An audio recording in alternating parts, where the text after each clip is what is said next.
को क्या करना है, इसके न्यूमेरिकल्स करनी है। चलो पहला क्वेश्चन है, a liquid rise in a capillary tube up to a height of 2.5 centimetre at room temperature. यानी एक वजह से क्या हो गया, लिक्विड ऊपर गया कितना 2.5, तो यानी H1 दिया हुआ है तुमको 2.5 सेंटीमीटर। समझो सारा क्वेश्चन क्या है। आगे दिया है एट रूम टेम्परेचर इफ अंदर glass capillary tube having the radius of half of that of the earlier tube. यानी इसका जो भी रेडियस था, इसका जो भी था वो R1 था, बट इसके बाद जो वाला बंदा है वो R2 जो है वो इसका आधा है, यानी वो R1 का आधा है। समझ में आ रहा है, बोल रहा है कि जो दूसरा ट्यूब है ना उसका रेडियस पहले वाले से आधा है। ये क्वेश्चन है, क्वेश्चन समझो अच्छे से। आगे बोल रहा है that one that emerge in the same liquid the rise of liquid in it will be, यानी उसकी हाइट कितनी होगी, H2 बताओ कितनी होगी। देखो उसने क्या किया, डायमीटर को कम कर दिया, तो डायमीटर को अगर मैंने छोटा कर दिया तो उसकी हाइट पे क्या इफेक्ट पड़ेगा, तो मुझे नहीं मालूम क्या इफेक्ट पड़ेगा। ओके, एच का क्या फॉर्मूला है वो बताओ, एच का फॉर्मूला पता है, बट ये जो होगा नीचे आर था, देखो जैसा रेडियस होता है वैसे डायमीटर रेडियस होता है ना, तो नीचे आर था, ऐसा था 1/r ऐसा था ना। नहीं ये देखो, अरे बाबा फॉर्मूला वही है, बट आर जो है वो नीचे, एच ऊपर है, तो मैं डायरेक्ट सबको हटा के लिख दिया प्रोपोर्शनल, राइट। अब मैं कैसा लिखूंगा, ऐसा लिखूंगा H1/H2 इज इक्वल टू, ये उल्टा हो जाएगा तो ये ऐसा हो जाएगा R2/R1, समझना, क्योंकि इनवर्सली प्रोपोर्शनल है। अब क्या करेंगे देखो, यहाँ पे ऐसे लिखो H1 की वैल्यू लिख देते हैं, काम करते हैं। H1 कितना है 2.5/H2 मुझे पता करना है, इज इक्वल टू R2 कितना है, वो है R1/2 और अपॉन में R1। हाँ R1 कैंसिल हो जाएगी, बट उसको डिफिकल्ट करने से अच्छा मैं क्या करता हूँ, पहले ये R1 को इधर मल्टीप्लाई कर देता हूँ और ये H2 को इधर, क्या तुमको समझ में इजी कैसा है। तो यहाँ पे क्या करूंगा, R1 into 2.5 is equal to R1/2 into H2। Okay, अब देखो ये R1 और R1 कैंसिल, ये 2 इधर डिवीजन में उधर मल्टीप्लाई रहेगा, तो 2 into 2.5 is equal to H2, तो कितना रहेगा 5 इज इक्वल टू H। तो मुझे मिल गई हाइट। ओके, ये पहले एमसीक्यू आंसर है। ओके, तो 5 यानी सी आंसर है। हो गया ये, आगे बढ़ू मैं जल्दी, दूसरा भी करा दूं। दूसरा क्वेश्चन है the pressure difference across the surface of a spherical water drop of a radius 1 mm and surface tension 0.07, उसका प्रेशर डिफरेंस निकालना है स्फेरिकल वाटर ड्रॉप का। तो प्रेशर डिफरेंस क्या होता है, प्रेशर डिफरेंस क्या होता है, P I minus P zero, ये पता करना है। इसके बाद वाला question, question number 2 MCQ, P I minus P zero पता करना है। P I minus P zero का हम लोग ने फॉर्मूला निकाला था, P I minus P zero is equal to क्या होता है 2t अपॉन, अपॉन में क्या था 2t अपॉन आर था मुझे लग रहा है। ओके, तो ये हम लोगों ने प्रूफ किया था। तो अब क्या क्वेश्चन में पूछा है कि the pressure difference across the surface of spherical water drop of radius 1 millimetre. अभी प्रॉब्लम है, यहाँ पे आर दिया हुआ है 1 mm, तो वो आर को 1 mm से कन्वर्ट करना पड़ेगा। आर कितना है, साइड में लिख देता हूँ, R is equal to 1 mm, तो उसको मीटर में कन्वर्ट करना पड़ेगा, तो 1 इंटू 10⁻³ मीटर, तो आर मुझे मिल गया। अभी प्रेशर ड्रॉप यानी ये निकालना, टेंशन भी दी हुई है, टी कितना दिया हुआ है, टी इज इक्वल टू कितना है 0.07 न्यूटन पर मीटर, 0.07 न्यूटन पर मीटर। अब ये वैल्यूज रखूंगा मैं फॉर्मूले में, तो P I minus P zero, liquid ही है ना या फिर बबल दिया हुआ है, वाटर ड्रॉप है, तो वाटर ड्रॉप है तो 2t अपॉन आर ही लेंगे, तो 2 इंटू टी कितना है, टी है 0.07 अपॉन आर कितना है 1 इंटू 10⁻³ क्या होगा ये 0.07 को 2 से मल्टीप्लाई किया तो 0.14 हो जाएगा, और अपॉन वाला 10⁻³ मैंने ऊपर लेके गया तो इंटू 10⁻³ हो जाएगा, और इसका आंसर आएगा 140। और प्रेशर है तो पास्कल में आएगा आंसर, तो प्रेशर है तो पास्कल, तो 140 pascal. Question number 4, in Bernoulli's theorem which of the following is conserve, क्या चीज है जो बर्नौली में कंजर्व्ड हो रही है। तो मुझे लग रहा है इसमें भी एनर्जी आएगा, फिर भी एक बार कंफर्म कर लेना, मुझे भी लग रहा है कि एनर्जी कंजर्व होती है, एनर्जी और मोमेंटम में डाउट है, कंटिन्यूटी में मोमेंटम कंजर्व होता है, तो मुझे लग रहा है एनर्जी कंजर्व होगी। ओके, तो देख लेना, आगे बढ़ते हैं। स्टेट बर्नौलीज प्रिंसिपल, बर्नौली का प्रिंसिपल क्या है वो बोलना है। उसके बाद what is an incompressible fluid, incompressible fluid क्या होता है, ऐसा फ्लूइड जिसको हम लोग प्रेशर अप्लाई नहीं कर सकते। ओके, यानी जो कंप्रेस नहीं होता, जिसकी वॉल्यूम चेंज नहीं होती है प्रेशर के साथ, उसको मैं इनकम्प्रेसिबल फ्लूइड बोलूंगा। ओके, देन उसके बाद क्वेश्चन है, question number 7, how much amount of work is done in forming a soap bubble of radius r, कितना वर्क डन होता है एक सोप बबल बनाने के लिए रेडियस आर कैसे निकालेगी ये? तो वर्क डन क्या होता है सोप बबल में, एक मिनट को, वर्क डन जो ये निकाला था P I minus P zero, यही वर्क डन था, W is equal to, okay. But इसका फॉर्मूला क्या आएगा? नहीं नहीं, डायरेक्ट लिख दो ऐसा, 4t upon are. Soap bubble में 4t अपॉन आर होगा, जबकि नॉर्मल में 2t अपॉन आर होता है, ओके। चलो आगे बढ़ते हैं। इसके बाद क्वेश्चन नंबर लिखा हुआ है B, why is the surface tension of paints and lubricating oil kept low? Surface tension, surface tension जो है, तो इसके बाद वाला क्वेश्चन है, why is the surface tension, मत खराब करो मेरा, why is the surface tension of paints and lubricating oil kept low? उसकी सरफेस टेंशन को क्यों कम रखते हैं? क्योंकि उससे वो ज्यादा स्प्रेड हो सकता है, ओके। अगर उसकी सरफेस टेंशन ज्यादा होगी तो ज्यादा स्प्रेड नहीं हो पाएगा। हाँ, अगर सरफेस टेंशन वो कम, ऐसा नजदीक रहेगा, अगर सरफेस टेंशन ज्यादा रहेगी तो ऐसा नजदीक रहेगा, सरफेस टेंशन कम होने की वजह से वो दूर फैल सकता है, इसलिए कि वो ज्यादा सरफेस एरिया कवर कर दे, वो ज्यादा लग सके दीवार पे, ऑयल पेंट्स वगैरह, इसके लिए उसकी सरफेस टेंशन को लो रखते हैं, ओके। इसके बाद क्वेश्चन है, state the formula for critical velocity in terms of Reynold number. तो ये हम लोग ने किया था क्रिटिकल वेलोसिटी का रेनॉल्ड नंबर के हिसाब से, फॉर्मूला लिखना है, ठीक, फॉर्मूला बताना है। V V C is equal to क्या था, आर एन था, उसमें उसकी विस्कोसिटी की साइन थी, अपॉन में डी था और समथिंग था, वो क्रिटिकल वेलोसिटी का फॉर्मूला लिखना है, उसमें क्या क्या होता है वो बताना। उसके देखो क्वेश्चन ये था कि एक सोप, एक बबल, बबल भी नहीं है, एक लिक्विड ड्रॉप है, वाटर ड्रॉप है, तो वो उसका रेडियस चेंज हुआ, 3 सेंटीमीटर से रेडियस चेंज हो गया 4 सेंटीमीटर तक। R1 दिया हुआ है 3 सेंटीमीटर, R2 दिया हुआ है 4 सेंटीमीटर, ओके। अब इसमें क्या बोला है आगे, बोला कि सरफेस टेंशन ऑफ सोप दिया है, टेंशन टी दिया हुआ है 30 डायन पर centimetre, T is equal to 30 dyne पर सीएम। तो हम लोग चेंज नहीं करेंगे, क्योंकि यहाँ पे भी सीएम में, यहाँ पे भी सीएम में, तो हम लोग चेंज नहीं करेंगे। अभी क्या करना है, मुझे इसका वर्क डन निकालना है। तो वर्क डन क्या होता है, W is equal to T into D A, D A यानी क्या, चेंज इन एरिया। अभी टेंशन कितनी है मेरे पास, तो टेंशन दी हुई है, डी ए पहले निकालना पड़ेगा, पहले डी ए निकाल लेते हैं।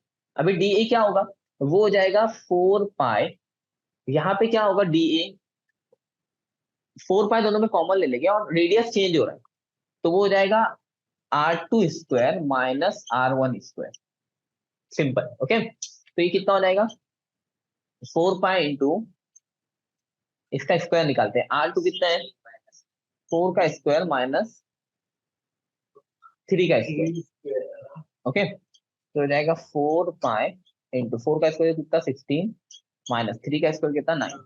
अच्छा, अब देखो यहाँ पे प्रॉब्लम ये है कि इसने बबल बोला है, सोप बबल, तो सोप बबल में दो आते, तो ये डी की जगह 2 से भी मल्टीप्लाई करना पड़ेगा मुझको, तो मैं उसको यहाँ पे 2 से भी मल्टीप्लाई करता हूँ, क्यों मल्टीप्लाई किया वो समझो बस, ओके। तो अब क्या आएगा, 2 4 सा 8 पाई, और 16 माइनस 9 कितना हो जाएगा 7, तो ये रहेगा 56 इंटू पाई, पाई की जगह 3.1 ले सकते हैं, बट ये ऐसी रखो, ओके। तो मुझे डी ए मिल गया। अभी टी डी ए, डब्ल्यू क्या होता है टी डी ए, तो W is equal to T, T कितना है, 30 इंटू डी ए कितना है 56 पाई, इसको मल्टीप्लाई करते हैं, तो जो भी आंसर आएगा वो मेरा आंसर आएगा अर्ग में, ERG में आंसर आने वाला है। तो कितना होगा ये 150 168, तो 1680 पाई, पाई की जगह 3.14 अर्थ, और उसके बाद ये जो भी मिला वो मेरा फाइनल आंसर मिलेगा। Question number 13 explain the rise of capillary on the basis of pressure difference. Pressure वाला जो डिफरेंस किया था 2 मास के लिए, प्रेशर के हिसाब से हम लोग को समझाना था कैसे कैपिलरी राइज होती है, वो है, ओके। उसके बाद क्वेश्चन नंबर 14 है, find the pressure 50 metre below the surface of the ocean if pressure on the free surface of a liquid is 1 atmosphere, चलेगा, and density of sea water भी दी हुई है, बहुत अच्छा। चलो, तो क्वेश्चन बोल रहा है कि बताओ कि समंदर में, अच्छा ऐसी एक क्वेश्चन है 200 मीटर वाला, यहाँ पे एच की वैल्यू दी है 50 मीटर, ओके। एक और क्वेश्चन 200 मीटर वाला है, तो मैं वो नहीं करूंगा, वो तुम लोग कर लेना सॉल्व, वैसा ही है, सेम क्वेश्चन। अभी क्वेश्चन नंबर हम लोग 14 पे, तो क्वेश्चन नंबर 14 है, एच दिया हुआ है तुमको, और क्या दिया हुआ है आगे, free surface of liquid is 1 atmosphere, यानी P0 दिया हुआ है 1 atm, 1 atm, और वो वहां पे दिया हुआ कितना 101.3 किलो पास्कल, 101.3 किलो पास्कल, ये दो चीजें दी है। उसके बाद दिया हुआ है डेंसिटी ऑफ सी वाटर दिए है 1025 kg पर मीटर क्यूब, डेंसिटी का मतलब ये ऐसा रो, ये दिया 1025 केजी पर मीटर क्यूब। ओके, आगे हम लोगों को फाइंड क्या करना है, हम लोगों को फाइंड करना है प्रेशर, प्रेशर ही फाइंड करना है। ओके, तो प्रेशर क्या होता है, P is equal to P0 plus rho H G. यही फॉर्मूला वो क्वेश्चन में भी लगाना है। P0 कितना है तुम्हारा 101.3 किलो पास्कल।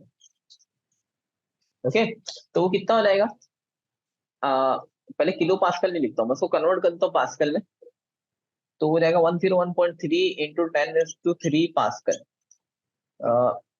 पास्कल भी लिखने की जरूरत नहीं है, फिर प्लस करते हैं रो, डेंसिटी कितनी होती है, डेंसिटी दी है 1025, एच कितना दिया हुआ है 50, और इंटू जी कितना आएगा 9.8। जी की वैल्यू हम लोग को पता होती है, क्यों 9.8 लेना।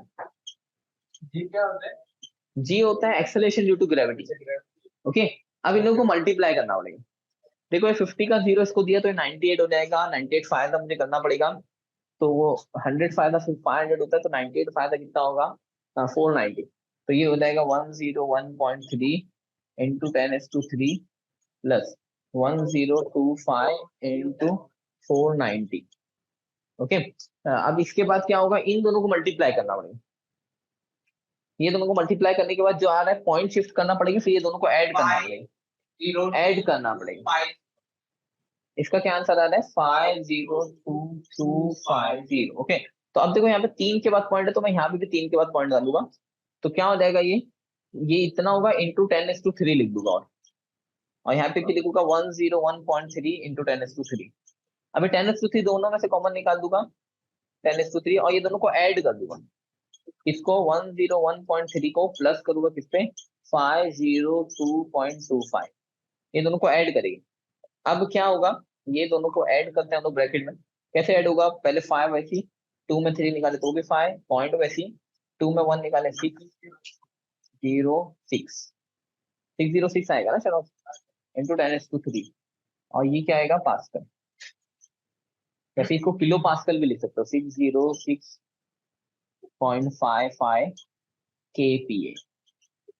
तो ये मेरा प्रेशर का आंसर है। ओके, देखो अब इसके बाद वाला जो क्वेश्चन है वो पैराफिन ऑयल पे है, उसकी डेंसिटी दी हुई है 882.9 केजी पर मीटर की। ओके, तो डेंसिटी को मैं कैसे नोट करता हूँ, क्वेश्चन नंबर 15 है, 882.9 केजी पर मीटर क्यूब। अब ये मीटर में देखो, इसने बहुत अच्छा खेला है, यहाँ पे मीटर क्यूब में दिया है, तो बाकी सब तो उसको मीटर में देना चाहिए था, पर उसने देखो हाइट को क्या कर दिया, एच इज इक्वल टू दिया 4 सेंटीमीटर। अब इसको पहले मुझे मीटर में कन्वर्ट करना पड़ेगा, तो रहेगा 4 इंटू 10⁻²⁻2 मीटर, तो पहले मैंने कन्वर्ट कर दिया। फिर आगे दिया है इन कैपिलरी, कैपिलरी का डायमीटर दिया हुआ है 0.25 mm, तो डायमीटर उसने और छोटा कर दिया, वो दिया 0.25 mm मिलीमीटर, तो मिलीमीटर को कन्वर्ट करना पड़ेगा, तो ये रहेगा 0.25 इंटू 10⁻³ मीटर, और ये डायामीटर है, रेडियस नहीं दिया उसने, याद रखो। Find the surface tension of the paraffin oil, angle of contact दिया हुआ है, थीटा दिया हुआ है 28 डिग्री। ये क्वेश्चन को कम से कम 3 मार्क्स के लिए होना चाहिए, तो R H G upon 2 cos theta. अब यहाँ पे देखो क्या प्रॉब्लम है कि पहले तो आर नहीं है मेरे पास, डी दिया हुआ है, तो आर में उसको कन्वर्ट करना पड़ेगा, तो R is equal to D upon 2, तो वो ऐसे ही लिखता हूँ मैं, क्या लिखता हूँ 0.25 अपॉन 2 इंटू 10⁻⁻3। ओके, चलो अब सबकी वैल्यू यहाँ पे डाल लेते हैं, तो रो कितना है मेरा, रो दिया है 882.9 इंटू आर कितना है ये 0.25 अपॉन में 2 इंटू 10⁻³ इंटू एच कितना है, एच है 4 इंटू 10⁻², एंड जी, जी कितना है वो है 9.8। और अब सबके अपॉन को थोड़ा बढ़ा दो, और अपॉन में क्या करेंगे 2, तो एक और 2 आएगा इंटू कॉस थीटा। अब कॉस थीटा कितना है 28 डिग्री, तो अब ये कॉस ऊपर है, ये 2 ऊपर है, और ये 4 ऊपर है, तो इसको कट कर दो, समझा। तो अब देखो ऊपर क्या बचा 882.9 into 0.25 into 10⁻³ into 10⁻² into 9.8। Okay, अब क्या करेंगे, देखो 0.8829 ऊपर है, और यहाँ पे भी 882.9 है, समझा। तो एक काम करते हैं, जो 3 पॉइंट है ना, वो इसको मैं शिफ्ट कर देता हूँ यहाँ पे, तो ऊपर वाला भी क्या बन जाएगा 0.8829 बन जाएगा, और ये नीचे वाला कैंसिल हो जाए, तो डायरेक्ट भी कर सकता हूँ, ये और ये कैंसिल, ये कैंसिल, क्या बचेगा 0.25 इंटू 10⁻², इंटू 9.8। इसको मल्टीप्लाई करो, शिफ्ट करो, वो मेरा आंसर टेंशन का, और यूनिट आएगी न्यूटन पर मीटर। ये सबसे बाद वाला जो क्वेश्चन है, वो क्वेश्चन है, कौन सा क्वेश्चन? हाँ, derive an expression for the terminal velocity of a spherical object falling under gravity through viscous medium। क्या है ये, समझ में आया क्वेश्चन? ये है स्टोक्स लॉ। तो स्टोक्स लॉ को उसने ऐसा घुमा के पूछा है कि एक एक्सप्रेशन बताओ टर्मिनल वेलोसिटी के लिए जो फॉल हो रहा है, ऐसा नीचे गिर रहा है under the viscous medium. Okay, viscous law के आगे वाला जो पार्ट किया था डेरिवेशन, उसमें बड़ा डेरिवेशन था 2/9 करके जो आई थी पूरी टर्मिनल वेलोसिटी, वो निकालना। ओके, उसके बाद क्वेश्चन है explain the effect of gravity on fluid pressure. यानी ग्रेविटी की वजह से फ्लूइड में कैसा प्रेशर अप्लाई होता है,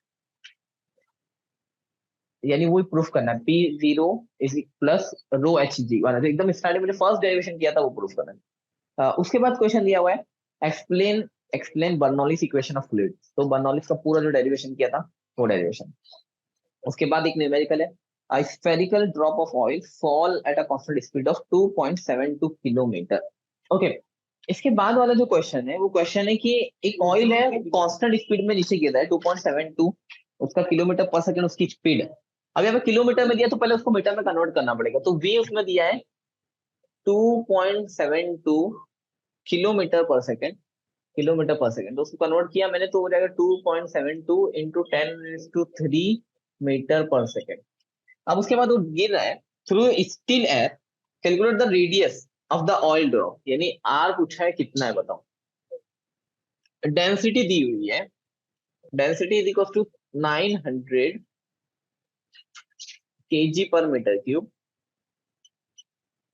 of air, and density of air, दो और डेंसिटी दी हुई है, एक ऑयल की डेंसिटी है, ऑयल की डेंसिटी है, और एक डेंसिटी ऑफ एयर है। तो एक को हम लोग को सिग्मा लिखना होता है, एक को वो लिखना होता है। तो ये बड़ा वाला सिग्मा होगा, और ये डेंसिटी ये रही, सॉरी सिग्मा, ये बड़ा वाला ये रहेगा 900, और छोटी वाली डेंसिटी ये रहेगी सिग्मा। ओके, ये कितना है 1.8 1.2 kg पर मीटर क्यूब। इसमें वो 2/9 वाला टर्मिनल वेलोसिटी का फॉर्मूला लगाना पड़ेगा हमको। एक रो एक सिग्मा, दोनों डेंसिटी बताते हैं। उसके बाद क्या है, क्वेश्चन में दिया हुआ है विस्कोसिटी, कोएफिशिएंट ऑफ विस्कोसिटी, ये इक्वल्स टू कितना दिया हुआ है 1.8 इंटू 10⁻⁵ पास्कल सेकेंड। ओके, तो अब मुझे यहाँ पे रेडियस निकालना है, यानी आर निकालना है, तो बाकी सबको मुझे उधर देना पड़ेगा। थोड़ा सा डिफिकल्ट क्वेश्चन है, फिर भी करते हैं चलो। तो ये रहेगा 9, ये विस्कोसिटी अपॉन में 2 आएगा, ये भी ऊपर चले जाएगा, डिवीजन में क्या जाएगा, जी जाएगा, और ये जाएगा 2 माइनस सिग्मा, और इस इक्वल टू जाएगा आर स्क्वायर। अब सबकी वैल्यूज डाल देता हूँ एक बार फटाफट, देखता हूँ अगर हो गया तो अच्छी बात है। 9 इंटू विस्कोसिटी का 1.8 इंटू 10⁻⁵ इंटू वी, वी कितना दिया हुआ है 2.72 इंटू 10⁻³ ये वी हो गया, और अपॉन में 2 इंटू 9.8 इंटू ये रो माइनस सिग्मा, तो रो कितना है 900 minus 1.2 equals to R square.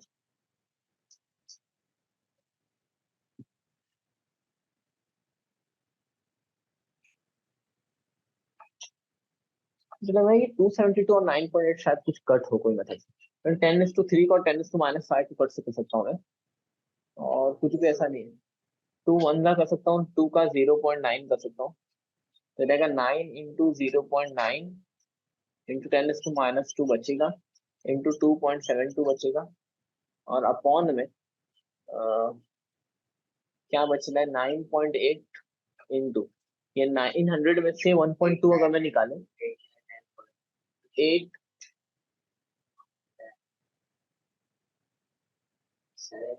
898 898.8 बचेगा। ओके, अब इसको सॉल्व करना है, तो हम लोग को लॉग ही यूज करके इसको मल्टीप्लाई करना पड़ेगा। क्योंकि वो डिफिकल्ट है, क्योंकि वो आर स्क्वायर मिलेगा, फिर आर निकालने के भी लॉग यूज करना पड़ेगा। अब इतना लिख दिया तो 2 मार्क्स मिल जाएंगे, अगर सॉल्व किया तो और 1 मार्क्स यानी 3 मार्क्स। मगर उसमें टाइम लगेगा, अगर ऐसी चीज है जिसपे टाइम तुमको लग रहा है ज्यादा जाने वाला है तो उसको रोक देने का, बाद में करने का। ओके, लास्ट क्वेश्चन स्टार्ट करते हैं। क्वेश्चन नंबर 25 टेक्सचुअल क्वेश्चन है, बहुत सिंपल है। एक रेक्टेंगुलर वायर है जो 2 बाय 2 सेंटीमीटर का है, तो एक्चुअल में वो स्क्वायर होगा, उसने जबरदस्ती उसको रेक्टेंगल बोला है। 2 बाय 2 का होगा तो सेम ही लेंथ है ना, तो स्क्वायर होगा। इस डीप डेटा सोर्स सॉल्यूशन, तो देखो A1 मिल जाएगा।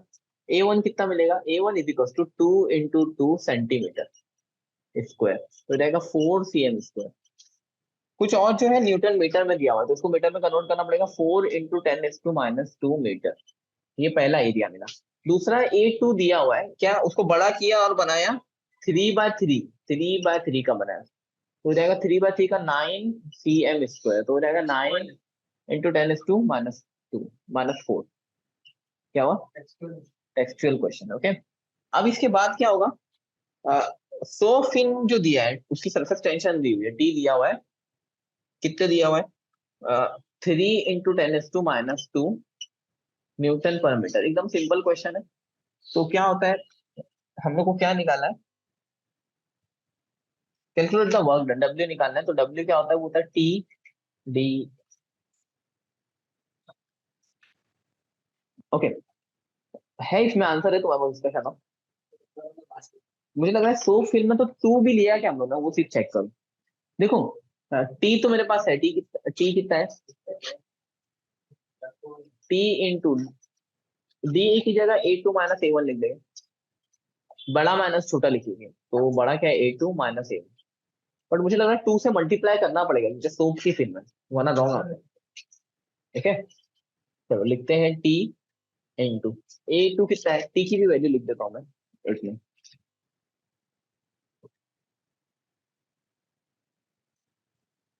टी कितना है? 3 इंटू 10⁻² इंटू A2 की वैल्यू कितनी है? 9 इंटू 10⁻⁴ इंटू